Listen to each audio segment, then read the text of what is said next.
Olá amigos do canal, tudo bem com vocês? Hoje trago aqui para vocês um pouco da história da Catedral Metropolitana de Juiz de Fora.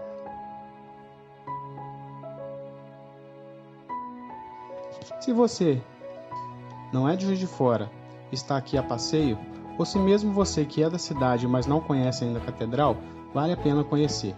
Confira um pouco da história da Catedral. A primeira capela de Santo Antônio foi construída no Morro da Boiada. Logo após a construção, ela havia desmoronado. Em 1741, uma segunda capela foi construída no mesmo local. Já em 1812, com a venda da propriedade, o novo dono, Antônio Dias Tostes, pediu autorização ao governo do Império para transferir a capela para outro local. A autorização da construção foi dada em 1844 e 3 anos depois passou a funcionar em frente à Estrada Geral, hoje Avenida Barão do Rio Branco. Com a emancipação do nosso município em 31 de maio de 1850, a capela foi transformada na primeira paróquia de Juiz de Fora e batizada em homenagem ao padroeiro da cidade, Santo Antônio. Ficou sendo única até 1900. O templo teve logo que ser ampliado, pois se tornou pequeno para o grande número de fiéis que participavam das celebrações. Em 1864, a capela foi derrubada para a construção de uma nova. Um ano depois, o cemitério foi transferido para as proximidades de Estrada União Indústria, hoje cemitério municipal. A nova matriz foi inaugurada em 1866, com espaço maior e construída atrás do prédio original. Na década de 40, Dom Justino lançou a ideia de reformar a matriz, adotando um projeto arquitetônico em estilo gótico. Sem conseguir os recursos necessários para a catedral gótica, foram construídas a cúpula e as varandas em frente ao relógio, além do aumento das laterais, preservando as antigas torres. Dentro da catedral existem vários setores.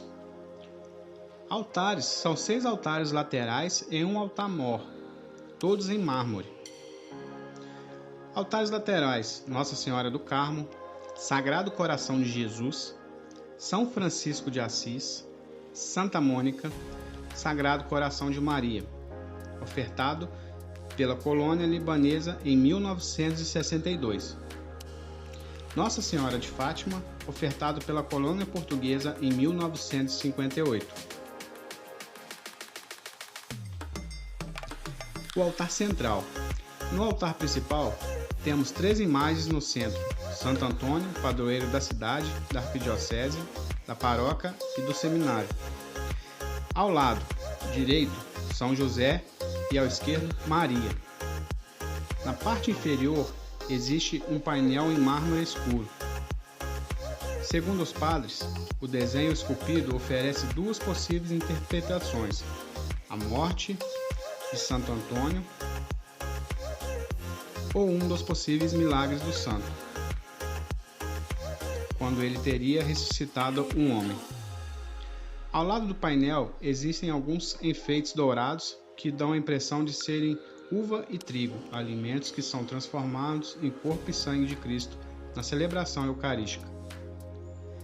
Na parte inferior deste altar central existe uma capela subterrânea, coberta pelo tapete vermelho, onde há alguns túmulos, 6 covas que guardam os restos mortais de ex-bispos, mas atualmente está vazio e é aberto somente para limpeza.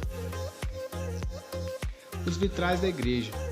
Os vitrais temáticos sempre foram um recurso utilizado pela igreja, não só como decoração, mas como engajamento do cristão, já que muitos não sabiam ler e conheciam a Bíblia através dos desenhos.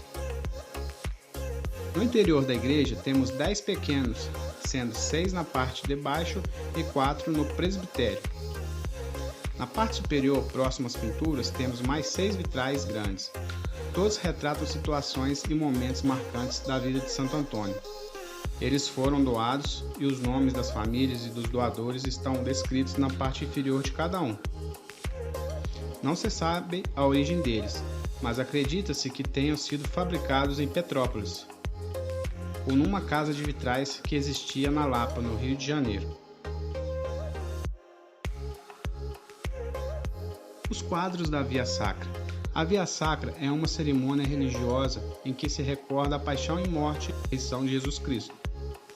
É dividida em 14 estações. Desta forma, a igreja possui, ao longo do seu interior, quadros retratando cada momento que são coloridos, em gesso e cimento, e em alto relevo. Imagem de Santo Antônio. Também no fundo da igreja existe uma grande imagem de Santo Antônio, da qual os fiéis utilizam para prestar suas homenagens e fazerem orações. Sala de batismo. Anteriormente, os batizados na catedral eram realizados no fundo da igreja, numa grande pia. Mas, com um número sempre elevado, a cerimônia deixou de ser realizada neste local e foi transferida para o altar-mor. No interior da igreja existem ainda 4 cruzes em mármores, 2 na porta de entrada e 2 próximas ao altar. Simbolizam a dedicação do templo realizada em 12 de junho de 1988. Esta cerimônia significa que a igreja é dedicada a Deus. Cada cruz simboliza um dos evangelistas e possui uma vela na sua parte superior. Assim como os vitrais, as pinturas na igreja não possuem somente um caráter decorativo, mas também de catequese, de ensinamento. Já que ao narrar fatos e personagens religiosos, acabam por educar e evangelizar. Todo o teto da catedral é coberto por pinturas. Algumas datam de 1956. São elas: no altar-mor, são todas retiradas dos evangelhos. O triângulo e a pomba significam a Santíssima Trindade. Na ponta há 2 anjos incensando o triângulo, retratando um sinal de oração, e os anjos ao redor adorando a Deus. Na parte inferior existem 2 quadros, Jesus ainda menino, pregando entre os doutores da lei, e do lado direito a partilha do pão. No teto, vários símbolos. Cajado simboliza o pastoreio, aquele que cuida de suas ovelhas. A âncora, a igreja, é a barca de Jesus, e o triângulo, Santíssima Trindade. Essa belíssima cúpula da Catedral Metropolitana foi construída em 1950. Desde fora, ela chama muita atenção, e quando você está logo embaixo dela, temos 4 pilastras centrais com pinturas que representam os 4 evangelistas. Ela é muito linda. Cada um está acompanhado por símbolo, levando em conta o início de cada evangelho. Primeiro Mateus, homem, ele começa seu evangelho descrevendo a genealogia de Jesus. Segundo Marcos, leão, ele inicia falando de João Batista no deserto, que é tido como a morada do leão e sinal de força. Terceiro, Lucas, touro, abre seu texto citando Zacarias e o sacrifício no templo, por isso o vitelo, vítima do sacrifício. João, águia, começa o texto escrevendo sobre a encarnação do Verbo, aquele que veio de cima.